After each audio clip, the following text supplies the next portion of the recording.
kita sudah ditakdirkan ada di negara yang kemungkinan kebencanaannya banyak.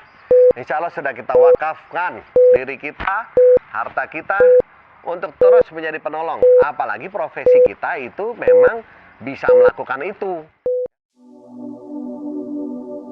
Saya Dr. Syarif Darmawan, spesialis bedah, di mana saya sehari-hari juga bekerja di rumah sakit, Rumah Sehat Terpadu Dompet Duafa Parung. Saya sebagai spesialis bedah. Tentu dalam bencana kegempaan seperti ini akan banyak menemukan kasus-kasus.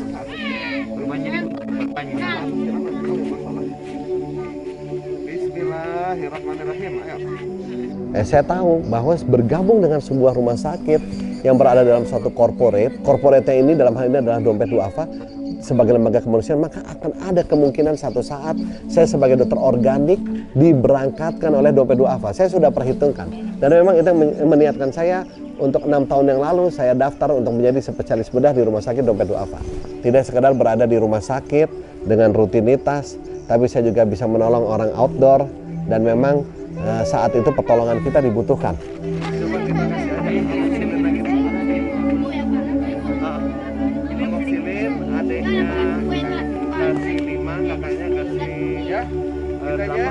Ibu ya, bismillah ya, doa ke Allah ya, Sardi ya. Orang lain yang tidak seberuntung kita ingin membaktikan ilmu kita. Kebetulan saya sebagai spesialis bedah juga sehari-hari bertemu luka, dan kenapa saya tidak kemudian mencoba mengobati luka dari para pengungsi yang menderita. Sebenarnya seperti itu ya, selain memang niat lillahi ta'ala harus kita luruskan gitu ya, bahwa kebenaran kita lillahi ta'ala untuk menolong sesama hamba Allah ya. Jadi memang hal-hal seperti itu membuat kita bertahan. Kita bisa tesnya satu angka, tahan, jangan jatuh. Menolong orang ini memang banyak sekali godaan di tengah jalan yang bisa membengkokkan niat ya, seperti kangen sama anak istri ya, kemudian keadaan yang tidak enak, tidak ketemu air, tidak bisa mandi ya, kemungkinan makanan juga serba kurang, tapi itu insya Allah gitu tidak menjadi hal yang meruntuhkan motivasi ketika dari awal niatnya kita sudah niat yang lurus ya. Besok angkat kelas, boleh pulang.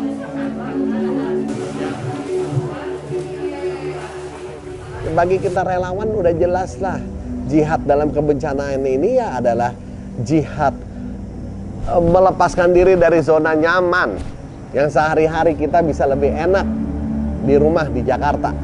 Itu jihad tertinggi untuk melepaskan zona nyaman dan kemewahan fasilitas atau keserbaberadaan kita, kemudian kita datang ke daerah bencana yang serba tidak berada. Selama saya lahir di tanah Indonesia, saya sadar tanah Indonesia, negara kita berada di ring of fire, cincin gunung berapi. Kita sudah ditakdirkan ada di negara yang kemungkinan kebencanaannya banyak. Insya Allah sudah kita wakafkan diri kita, harta kita untuk terus menjadi penolong. Apalagi profesi kita itu memang bisa melakukan itu.